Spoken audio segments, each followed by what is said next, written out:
Hello everyone, welcome to SR tutorials. Friends, ఈ వీడియోలో మనం తెలంగాణకు సంబంధించి న్యూస్ పేపర్లో పబ్లిష్ అయిన ఇంపార్టెంట్ అప్డేట్స్ని గురించి అయితే మనము ఈ వీడియోలో తెలుసుకుందాం. సో వీడియో చూస్తున్న ప్రతి ఒక్కరు కూడా వీడియోని లైక్ చేసి మీ సపోర్ట్ని తప్పకుండా తెలపండి. సో ఫస్ట్ అప్డేట్ చూస్తే, ఏడాదిలో 56,000 ఉద్యోగాలు భర్తీ, కాంగ్రెస్ అంటేనే కమిట్మెంట్ ఉన్న party, PCC chief Mahesh Goud అంటూ మనకి ఈ విధంగా అయితే ఇచ్చారు.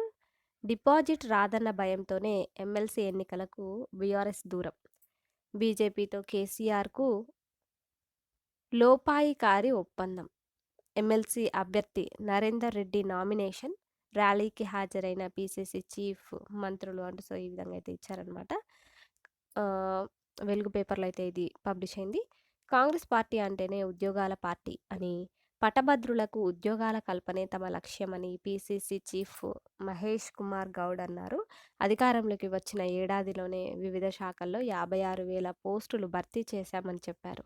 మెదక్, కరీంనగర్, నిజామాబాద్, ఆదిలాబాద్ జిల్లాల గ్రాడ్యుయేట్ ఎమ్మెల్సీ కాంగ్రెస్ అభ్యర్థి ఆల్ఫోర్స్ నరేందర్ రెడ్డి నామినేషన్ సందర్భంగా కరీంనగర్లోని ఎస్ఆర్ఆర్ కాలేజీ నుంచి కలెక్టరేట్ వరకు నిర్వహించిన ర్యాలీలో మహేష్ గౌడ్ పాల్గొన్నారు అంటూ సో ఈ విధంగా అయితే ఇచ్చారు. అదేవిధంగా నెక్స్ట్ అప్డేట్ చూస్తే, 13 నుంచి జేఎల్ అభ్యర్థులకు కౌన్సిలింగ్ అంటూ ఇచ్చారు. సో దీని గురించి చూద్దాం. కొత్తగా ఉద్యోగాలకు ఎంపికైన జూనియర్ లెక్చరర్ అభ్యర్థులకు ఈ నెల 13 నుంచి కౌన్సిలింగ్ ప్రారంభం కానున్నది. దీనికి సంబంధించిన షెడ్యూల్ను ఇంటర్మీడియట్ ఆర్జేడి జయప్రదాబాయి రిలీజ్ చేశారు. ఈ నెల 19 వరకు ఈ ప్రక్రియ ఉంటుందని ప్రకటించారు. మొత్తంగా 1,286 మందిని కౌన్సిలింగ్కు పిలవగా, దాంట్లో మల్టీజోన్ 1 పరిధిలో 659 మంది, మల్టీజోన్ 2 పరిధిలో 627 మంది పాల్గొన్నారు. వీరికి హైదరాబాద్లోని గన్ ఫౌండ్రీలోని మెహబూబియా ప్రభుత్వ జూనియర్ కాలేజీలో కౌన్సిలింగ్ ప్రక్రియ కొనసాగనుంది. మల్టీజోన్ 1 అభ్యర్థులకు సంబంధించి ఉదయం 10 నుంచి మధ్యాహ్నం 1 గంట వరకు, మల్టీజోన్ 2 అభ్యర్థులకు మధ్యాహ్నం 2 నుంచి 5 గంటల వరకు కౌన్సిలింగ్ చేపట్టనున్నారు.